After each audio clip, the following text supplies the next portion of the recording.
Hi everybody, thank you for tuning in. My name is Shara Crane. Happy Friday. So it has been a while since I've done one of these little tutorial videos. So I am making a couple of bag toppers. I've made one already. This one I'm making with you, and I'm going to work on two more after I do this video. I will be selling them via my Instagram account. I do have an Etsy account, but I tend to sell my items on Instagram and they sell before I can post them on Etsy. So I have some custom labels on Etsy and a custom banner option if you want me to make you a banner on there, but I don't have any actual products up.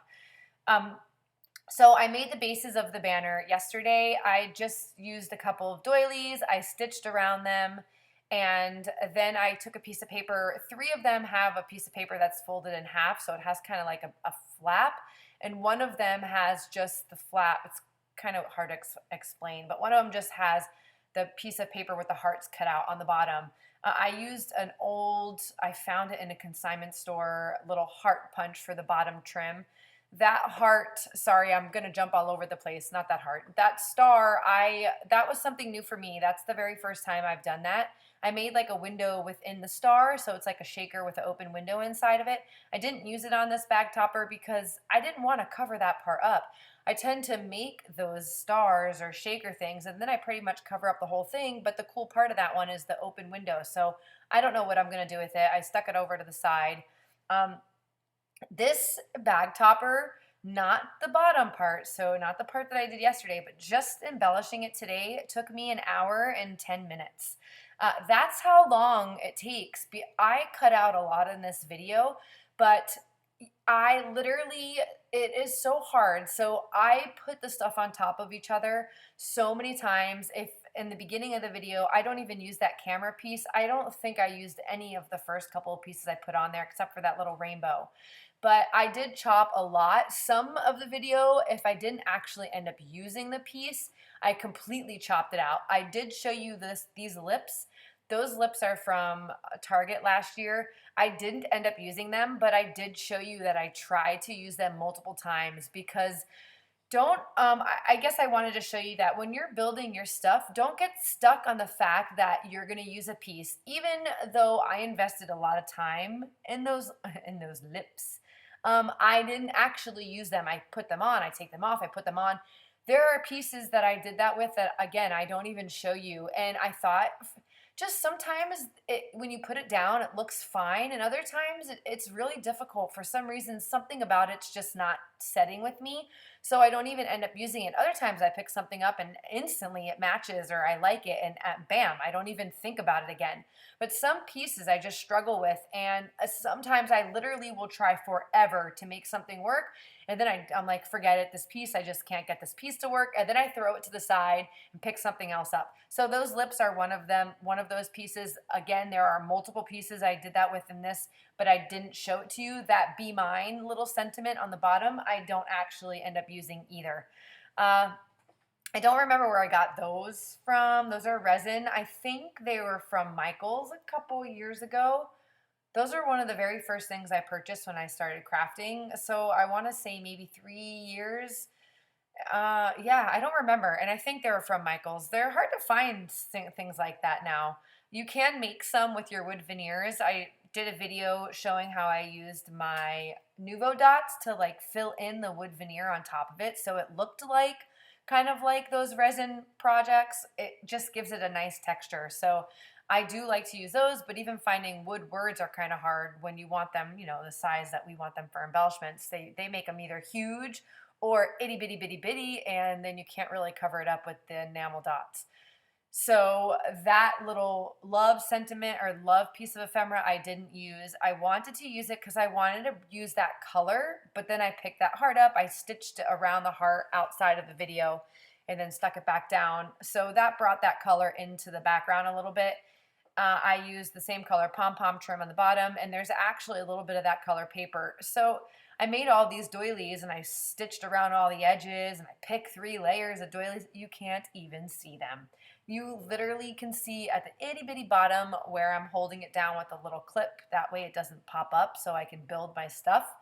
and you don't even see it under there. So, but I don't know that when I'm starting. I don't know what I'm going to do. I have no idea. So for this one, oh, that box is from Joann's. I love this box. I made all these itty bitty little charms. I did some wire wrapping on top of them. I used to only want to do gold with gold or silver with silver, but now I mix it up, and I actually like the way it looks because I like the silver. The silver is really clean, and the gold looks nice, of course, because there's gold throughout the paper. So I do have the head pins in gold, but I never use them. I only use the silver ones. So when you are making these, the key to getting them to close nicely and not warp your jump ring is to not pull it apart. Don't pull it, it's hard for me to explain, but if you watch my hands, I kind of bring one away from me and one towards me. I'm not bringing them open as in like if you rip a bag of potato chips, that motion. I'm doing it away from me and towards me. That's the key, and as you're doing it, you kind of push it together at the same time, and it creates a really nice join. I use that little tool to poke a hole because the jump ring was not big enough to go to the bottom, and I didn't want to put it on the side because I wanted the beads to fall flat or like lay underneath it. So I put a hole in the paper and stuck the jump ring through the eyelet and the hole so they would dangle at the bottom. Now, once I layered them all, I decided I wanted to raise them a little bit. It looks fine if you don't put the layers on them. Although that stuff is from Michael's, by the way. It's in the kids' crafting area, like by maybe the pony beads in one of those aisles by the kids' stuff. So you don't have to raise it up, as I was saying, but I'd like to raise it up a little bit. It just gives it a little more depth, but it's plenty big and chunky, even if you don't raise them. There's chipboard, there's crinkle paper, there's doilies, there's ephemera, so there's lots of stuff to give it lots and lots and lots of layers. I can't explain how many times I pieced this thing down and looked at it. I really kept picking it up, put it down, pick it up, put it up, pick it up, blah, blah, blah, blah, blah, blah, blah. And that's just how long it takes me to craft. So sometimes people are like, how do you craft so quickly? I assure you, I do not craft quickly. It takes me a while. I tend to just not post anything until everything's done. So it seems like all of a sudden, bam, magically I have these items. But that's not the case. It definitely takes me a long, long time. I waste a lot of time making mistakes and then finally finding what I want to actually do. So I do, at the end of the video, show you another bag topper that is finished. Like I said, I'm going to try to make 2 more before I sell them. And this is just because the one side had nothing holding it up, so I wanted to give it a little bit of support. So I'm putting that there. Oh, and we have a really fun, awesome YouTube hop starting February 1st.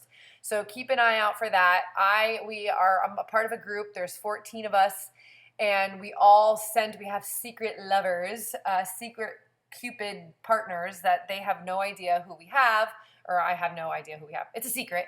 And I just sent my package away last week. So as soon as we all get them, well, not as soon as we get them, February 1st, we're going to start posting. So the first person posts, then they Cupid bow and arrow, bam, to the person.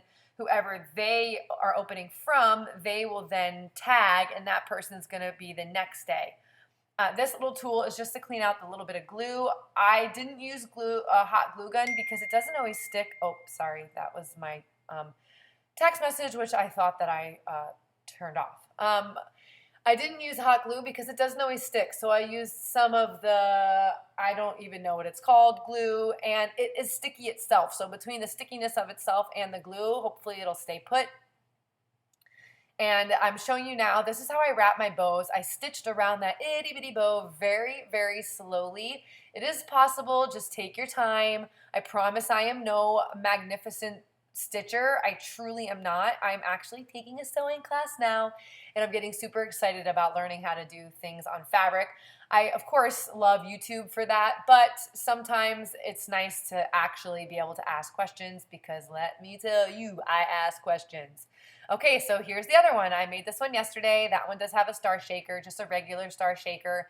These little star pieces are like bracelet clip it together items from Joann's.